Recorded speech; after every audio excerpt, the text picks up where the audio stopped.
Hello dear students, welcome to our YouTube channel Assam Edumania.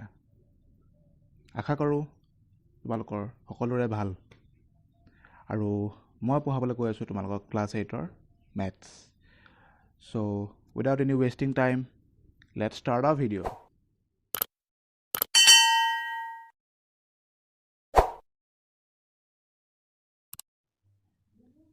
Hello dear students, profit and loss or etu video number 4. আৰু এটো ভিডিওটো আমি কিছুমান problems কৰিম related to profit and loss. So first question to ki চাওঁ আহা. So students, first question দিয়া আছে আমাক. Steel almirah was sold at a loss of 10%. Had it been sold for rupees 212 more, there would have been a gain of 10%. Find the cost price of the almirah. So students, question to ki koise eta almirah asle he almirah to 10% loss ot bikile. ঠিক আছে, যদি he almirah to 212 rupees বেছি দি পেলাই যদি বিকা হলে তেতিয়া হলে তাত 10% গেইন হলতেন. এটা আমাক কৈছে he almirah to cost price উলিয়াবলে. ঠিক আছে, কোৱেশ্যনটো বুজি পালা? মই আকৌ এবাৰ কৈ দিছোঁ চোৱা. এটা আলমিৰা আছিলে, ঠিক আছে, আলমিৰাটো কষ্ট প্ৰাইচ আমি নাজানো, সেইটো আমাক উলিয়াবলৈ কৈছে. চ' আলমিৰাটো 10% লছত বিকিলে, ঠিক আছে. কষ্ট প্ৰাইচ কিবা এটা আছিলে, তাৰপিছত তাক বিকিলে, বিকাৰ কাৰণে কি হ'ল 10% লছ হ'ল. যদি সেই আলমিৰাটো প্ৰথমতে যিমানত বিকিছিলে তাত সেইটোৰ লগতে আৰু যদি 212 এটা এক্সট্ৰাকৈ বিকা হলে লগত এড কৰা হলে তেতিয়া তাৰ 10% লছ নহয় 10% প্ৰফিট হলতেন. কোৱেশ্যনটো এইটো কৈছে আৰু আমাক কৈছে ফাইণ্ড দ্য কষ্ট প্ৰাইচ অফ দ্য আলমিৰা. ঠিক আছে, চ' কেনেকৈ কৰিম?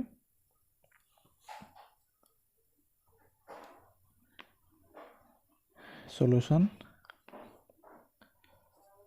চ' ফাৰ্ষ্ট আমাকতো কষ্ট প্ৰাইচ দিয়া নাই, চ' আমি কষ্ট প্ৰাইচটো এক্স হিচাপে ধৰি ল'ম.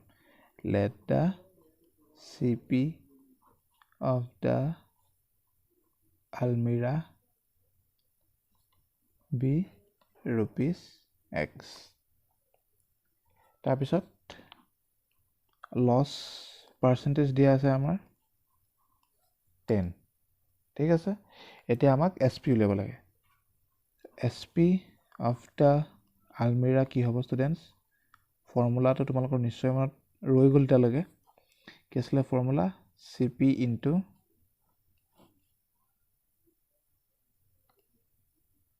$100 minus loss percent by 100. এইটো আছিলে CP আমাৰ আছে X, loss percent আছে আমাৰ 10 by 100.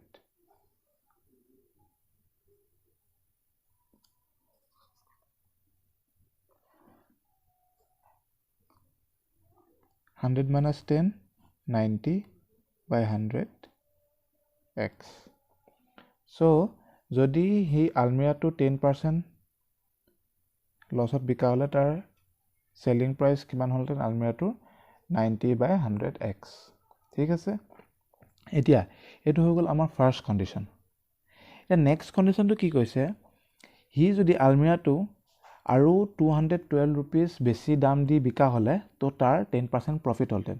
চ' ফাৰ্ষ্ট যেতিয়া 10% লছ হ'ল তো তাৰ চেলিং প্ৰাইচ ইমান আছিলে.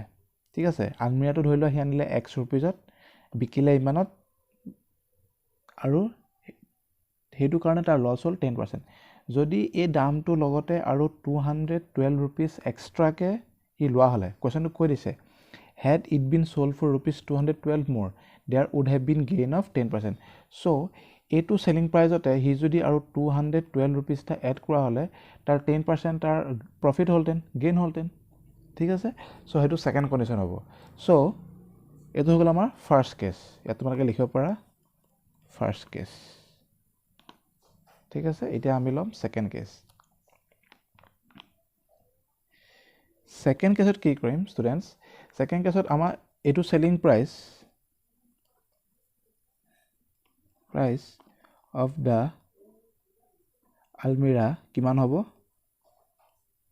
rupees 90 by 100x plus 212 এই লাইনটো বুজা ষ্টুডেণ্টছ মই এইটো লগত এইটো কৰিলোঁ কিয় কৰিলোঁ কাৰণ কুৱেশ্যনটো দিয়া দিছে যে 212 এটা যদি আৰু এক্সট্ৰা এইটোৰ লগত প্লাছ কৰা হ'লে তাৰ গেইন পাৰ হ'লহেঁতেন কিমান পাৰ্চেণ্ট 10% গেইন হ'ল ঠিক আছে চ' এছ পি অফ দ্য আলমিৰা এতিয়া এইটো হৈ গ'ল ছেকেণ্ড কেছত গেইন হৈ গ'ল তাৰ 10% তেতিয়াহ'লে কষ্ট প্ৰাইচ কিমান হ'ব চি পি অফ দ্য আলমিৰা কিমান হ'ব ফৰ্মুলা কি আছিলে 100 into SP by এইটো গেইন প্ৰফিট বুলি লিখিব নালাগিব গেইন বুলি লিখিব লাগিব গেইন আছে কুৱেশ্যনটোত চ' গেইন পাৰ্চেণ্টেজ প্লাছ 100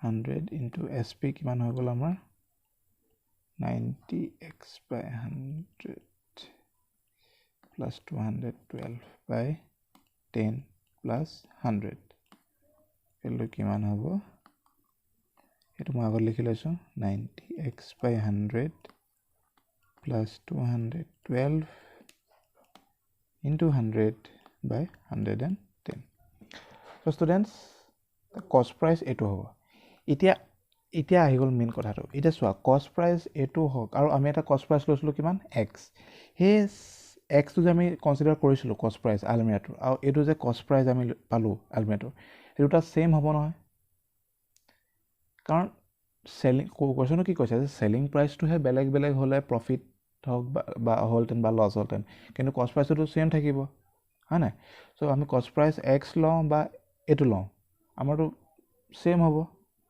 ঠিক আছে চ' আমি কি কৰিম নেক্সট ষ্টেপ নাও আমি প্ৰথম কষ্ট প্ৰাইচ কিমান লৈছিলোঁ আলমিৰাটো এক্স লৈছিলোঁ আৰু এতিয়া আমি কিমান পালোঁ 90x by 100 plus 212 into 100 by 110 দুটা কেলে ইকুৱেল গম পালা কাৰণ কষ্ট প্ৰাইচটোতো ছেইম থাকিব চেঞ্জ ক'ত হ'ব চেলিং প্ৰাইচটো চেঞ্জ হ'ব ঠিক আছে কাৰণ প্ৰফিট এণ্ড লছ সাধাৰণতে চেলিং প্ৰাইচটোৰ ওপৰত ডিপেণ্ড কৰে যদি চেলিং প্ৰাইচটো কষ্ট প্ৰাইচতকৈ কম থাকে তেতিয়াহ'লে এইটো লছ যদি চেলিং প্ৰাইচটো কষ্ট প্ৰাইচতকৈ বেছি থাকে এইটো প্ৰফিট ঠিক আছে চ' কষ্ট প্ৰাইচটো ছেইম থাকে চ' এইটো কষ্ট প্ৰাইচ বা এইটো কষ্ট প্ৰাইচ দুটা ছেইম হ'ব ঠিক আছে চ' আমি দুটা ইকুৱেট কৰি দিলোঁ এতিয়া আমি কি কৰিম ষ্টুডেণ্টছ ইয়াত চোৱা ইয়াত এটা জিৰ' কেঞ্চেল হ'ব ইয়াত এটা জিৰ' কেঞ্চেল হ'ব ঠিক আছে তাৰপিছত এইটো ইয়াৰ লগত ক্ৰছ মাল্টিপ্লাই কৰিলে 11x ইকুৱেল টু কিমান থাকিব 90x by 100 plus 212 into 10 এইটো হ'ব আচ্ছা ইয়াতো এটা জিৰ' কেঞ্চেল হ'ব আৰু এই ইনটু 10 হৈ আছে তো ইনটু 10টো যদি মই এইফালে নিওঁ কি হ'ব ডিভাইড হ'ব চ' 11x by 10 হৈ গ'ল ইকুৱেল টু ইয়াত কিমান থাকিলে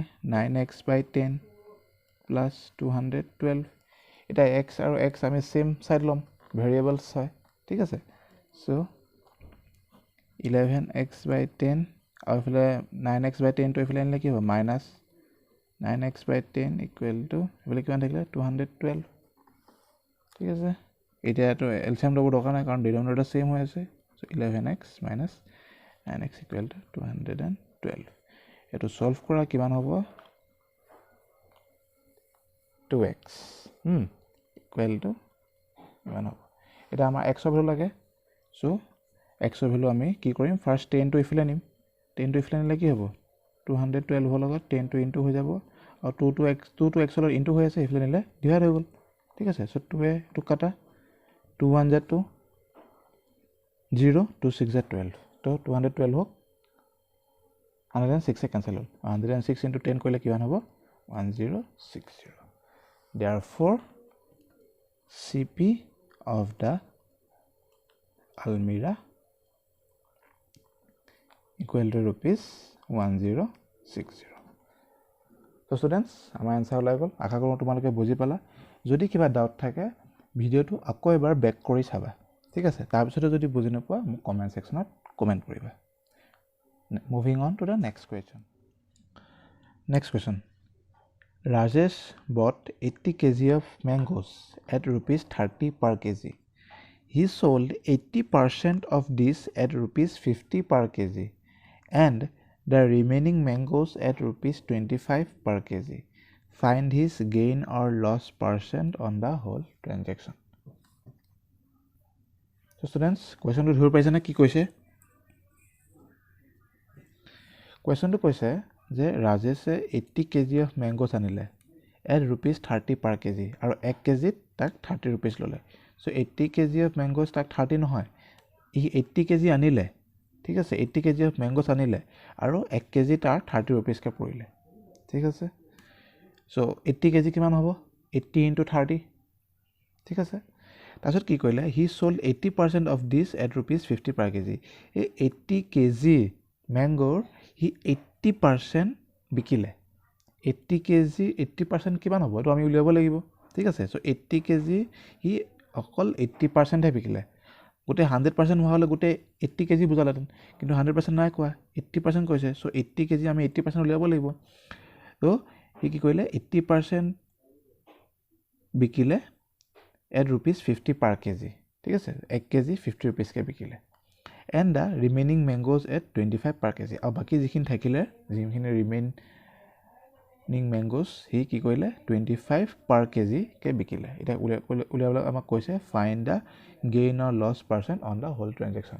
so whole transaction-টোত আমাৰ gain হ'ল নে loss হ'ল সেইটো ওপৰত ডিপেণ্ড কৰি gain percent or loss percent উলিয়াবলৈ কৈছে, ঠিক আছে। so কোৱেশ্যনটো বুজি পালা? so কেনেকৈ কৰিম চাওঁ আহা।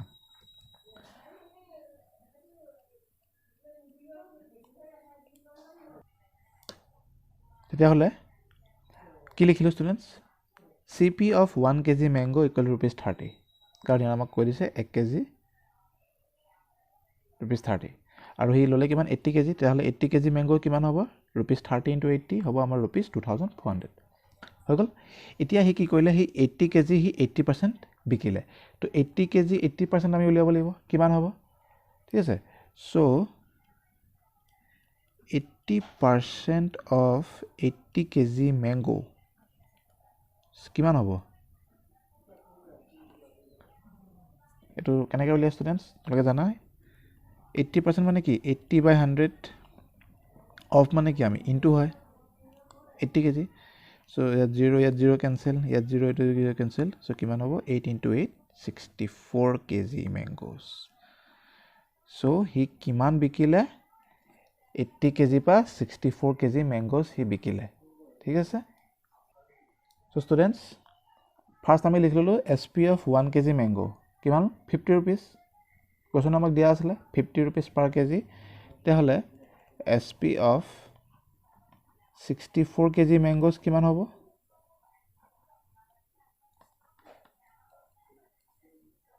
50 into 64 হ'ব অবভিয়াছলি। আৰু এইটো যদি আমি মাল্টিপ্লাই কৰিম আমি কিমান পাম? 3200 হৈ গ'ল। এতিয়া আকৌ কুৱেশ্যনত কি কৈছিলে? যিমান ৰিমেইনিং থাকিলে, এই 80 kg পৰা 64 kg বিকাৰ পিছত যিমান ৰিমেইনিং থাকিলে সেইখিনি সি 25 rupees per kg বিকিলে। so 80 পৰা 64 kg যদি মেংগোজ সি বিকিলে তেতিয়াহ'লে কিমান থাকিলে তাৰ ৰিমেইনিং? SP of কিমান ষ্টুডেণ্টছ কিমান থাকিব? 80 পৰা যদি 64 আমি মাইনাছ কৰোঁ অবভিয়াছলি 16 kg আৰু 1 kg সি তেতিয়া কিমানকৈ বিকিলে? 25কে বিকিছিলে। তেতিয়াহ'লে 16 kg কিমানত বিকিব? 25 into 16। কুৱেশ্যনটো আমাৰ দিয়া আছে যে সি যিখিনি 80% সি বিকিলে মেংগোজ 50 rupees per kg। so 80% আমি উলিয়াই ল'লোঁ 80 kg কিমান হয়? 64। আৰু 64 kg যদি 1 kg 50 rupeesকে বিকিছে তেতিয়া 64 kg কিমানকৈ বিকিব? 50 into rupees 64 rupees আমি পাম 3200।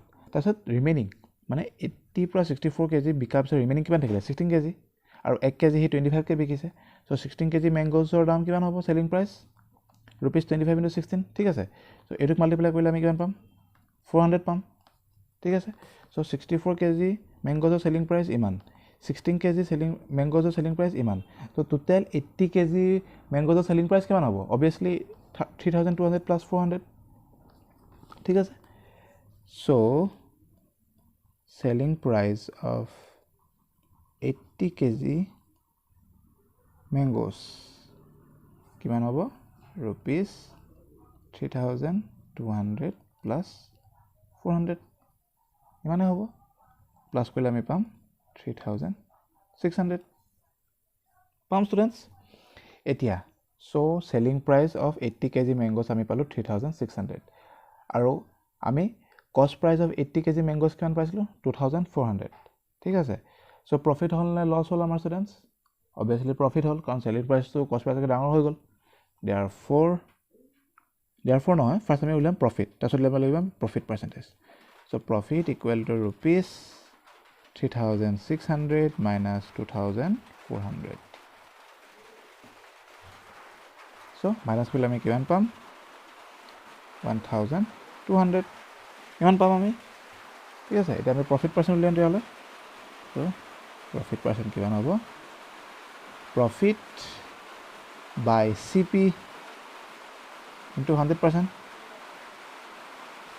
0 cancel 0 cancel and 24 ये के बाद 50 times so our profit होगा 15% is our answer so visible students next question next find a percentage of profit or loss in each of the following cases first SP of 20 articles equal to CP of 25 articles.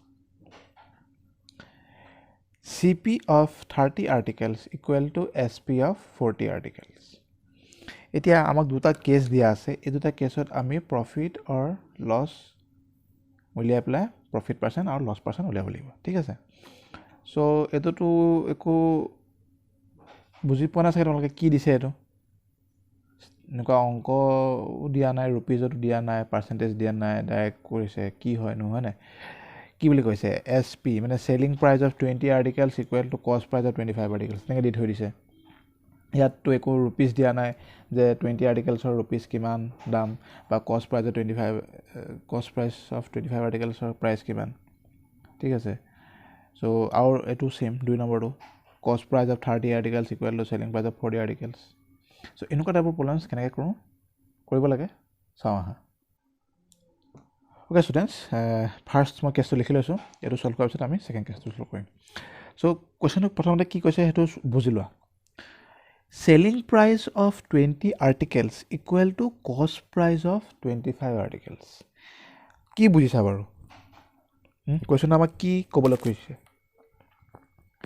কোৱেশ্চনটো আমাক কৈছে যে ধৰিলা 20 টা articles মানে তোমাক কৈছিল যিকোনো anything কিবা বস্তু হেল তো ধৰিলা বুকস ঠিক আছে 20 খন বুকস আছে এই 20 খনৰ 20 বুকস খনৰ সেলিং প্ৰাইসটো যিমান হ'ব হে বুকৰে 25 ৰ কষ্ট প্ৰাইসৰ লগত সমান হ'ব মানে ধৰিলা 25 খন বুকস আছে ঠিক আছে 25 খনৰ বুকসৰ দাম কিবা এটা কষ্ট প্ৰাইস থাকিব ঠিক আছে যিমান হ'ব তাৰ কষ্ট প্ৰাইসটো হেতু হে বুকস খিনি হে 20 হে বুকস খিনি বিকি তাৰ সেলিং প্ৰাইস হ'ব মানে 25 খন বুকৰ যেটো কষ্ট প্ৰাইস হ'ব যে ধৰিলা যিমান হয় 20 বুকস বিকি আমি তিমান টকা পাম এক্সাম্পল ধৰিলা 20 খন বুকস আছে 20 খনৰ বুকসৰ দাম যেনিবা 20 रुपीस মানে এখন বুকত এটকা একচুয়ালি এখন বুকত এটকা নহয় তথাপিও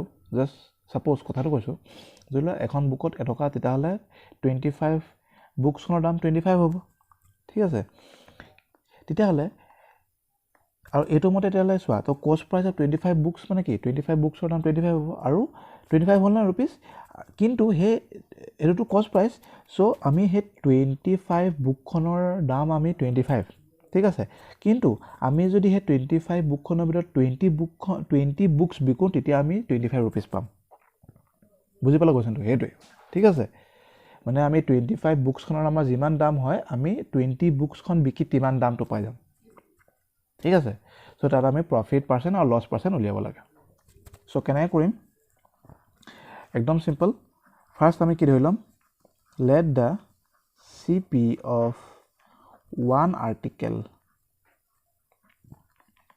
be ₹1 ঠিক আছে এটা আৰ্টিকেলৰ দাম আমি এটকা ধৰিছো ঠিক আছে তেতিয়াহ'লে 20টা আৰ্টিকেলৰ দাম কিমান হ'ব কষ্ট প্ৰাইচ কিমান হ'ব কষ্ট price of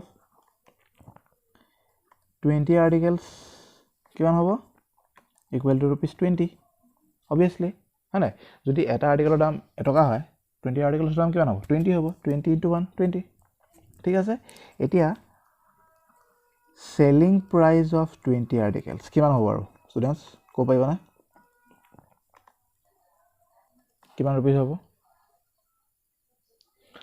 selling price of 20 articles হ'ব আমাৰ students ₹25 কেনেকৈ হ'ল 25 কাৰণ ইয়াতে কৈছে চোৱা 20টা আৰ্টিকেলৰ selling price কিমান হ'ব cost price of 25 articles মানে যদি cost price of 1 articleৰ দাম এটকা হয় তেতিয়াহ'লে cost price of 20 articlesৰ দাম কিমান হ'ব 20 হ'ব তেনেকৈ cost price of 25 articlesৰ দাম কিমান হ'ব 25 হ'ব এই লাইনটো মই লিখা নাই ঠিক আছে cost price of 20 articlesৰ দাম যেনেকৈ 20 হ'ল cost price of 25 articlesৰ দাম 25 হ'ব ঠিক আছে আৰু তেতিয়াহ'লে selling price of 20 articles কিমান হ'ব ইয়াতো কৈ দিছে যে selling price of 20 articlesৰ দাম হে cost price of 20 articlesৰ দাম হ'ব আৰু cost price of 20 articlesৰ দাম কিমান ₹25 তেতিয়াহ'লে selling price of 20 articlesৰ দামো 25 হ'ব কাৰণ দুইটা ইকুৱেল ঠিক আছে সো cost price of আমি 20 articlesৰ দাম পালো 20 আৰু selling price of 20 articlesৰ দাম পালো আমি 25 এটা কোৱা কি হ'ব প্ৰফিট হ'ব নে লছ হ'ব obviously selling price to cost price কে ডাঙৰ হ'ল তো প্ৰফিট হ'ব profit কিমান হ'ব equal to rupees selling price minus cost price equal to ₹5 ঠিক আছে তেতিয়াহ'লে profit percent লৈ যাব আমাৰ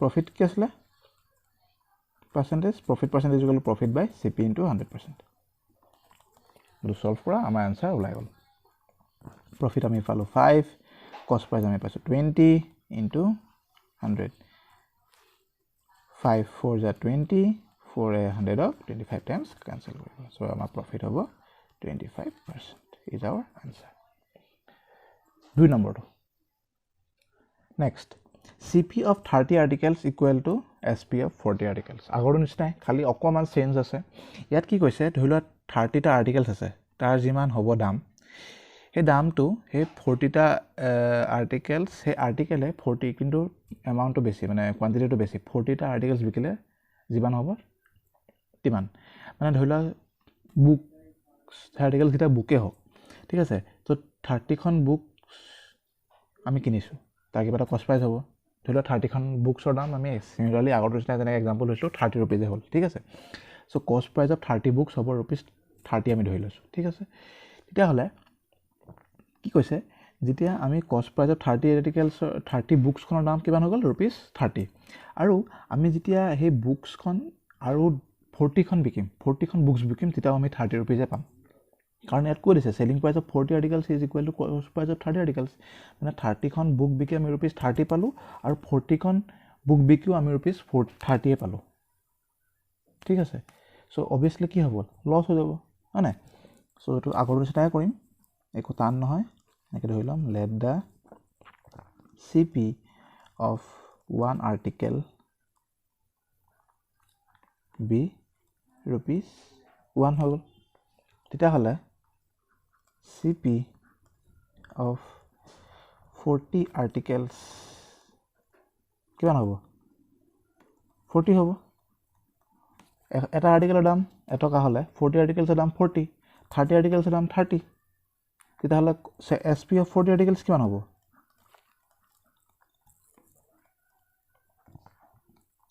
মই কি ক'লো 30খন বুক বিকি আমি 30 रुपीस পালো সৰি কিনি 30খন বুক আমি কিনি 30 रुपीस পালো তেতিয়া হলে আৰু 40খন বুকছ বিকিও আমি 30 रुपीस পালো কিয় পালো কাৰণ selling price of 40 articles to equal হৈছে ন কষ্ট প্ৰাইস অফ 30 আৰ্টিকেলছৰ লগত সো কষ্ট প্ৰাইস অফ 30 আৰ্টিকেলছৰ দাম কিমান হ'ব ₹30 হ'ব তেতিয়া হলে সেলিং প্ৰাইস অফ 40 আৰ্টিকেলছৰ দাম ₹30 হ'ব ন দুখন দুটা ইকুৱেল দি দিছে আমাক সো কি হ'ব কষ্ট প্ৰাইসটো দেখিছা সেলিং প্ৰাইসৰ ডাঙৰ সো লছ হ'ব লছ কিমান হ'ব 40 minus 30 ₹10 তেতিয়া হলে therefore loss percentage equal to